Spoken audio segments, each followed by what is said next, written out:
I did not start making videos until my son with Down syndrome was born. He's tired. Hi. Hello everyone and welcome to my channel. I am Sunny, and if you are new here, I am a special needs mom to a 2-year-old with Down syndrome and a 6-year-old with autism, as well as having diagnosed autism myself, and I am here to share our story. So this story begins in the year 2021 after having my daughter in 2018, and I began experiencing gastrointestinal issues. So let me start out by saying that I had an IUD in at this time, so I was not worried about pregnancy. It wasn't even a thought in my mind.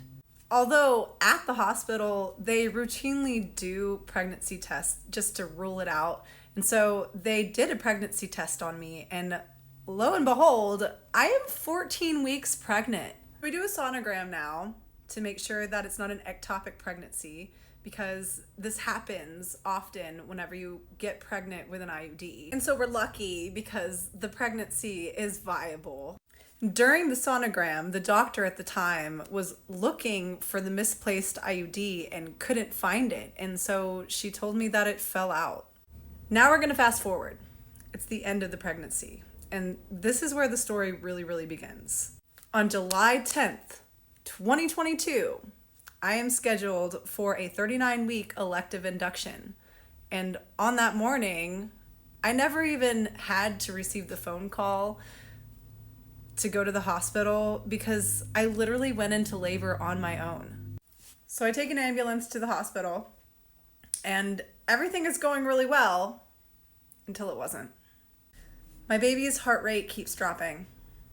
They move me around, reposition me, nothing works. So I am rushed to the operating room. I had to have an emergency C-section or we were gonna lose the baby.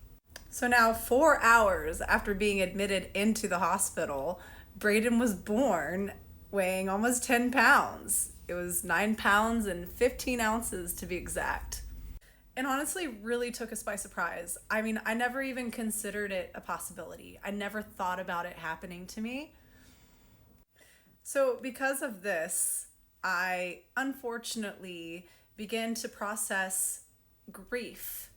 Grief for the future that I thought we were gonna have and the child that I thought I was gonna have.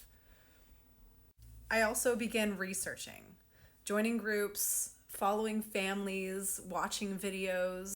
The parents and families who documented their lives with their children who have Down syndrome, it really made a difference.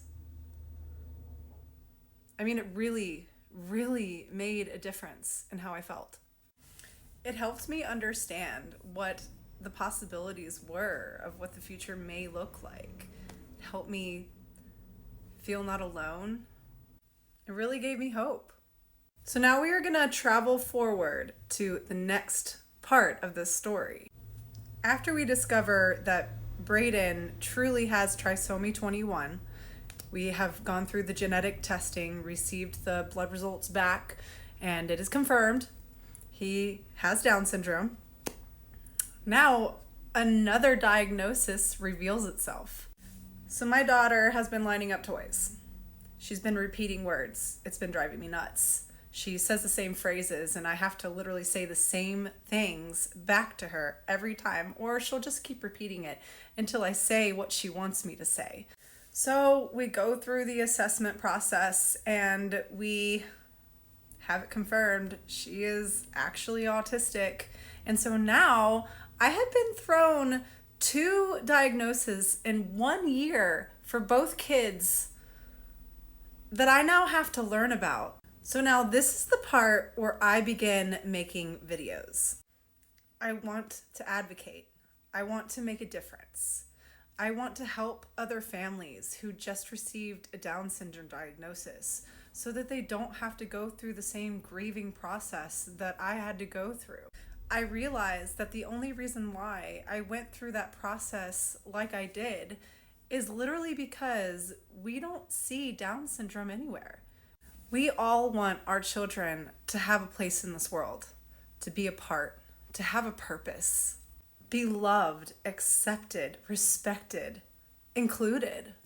In a world where people are unkind to those that are different, how do you make something not different normal?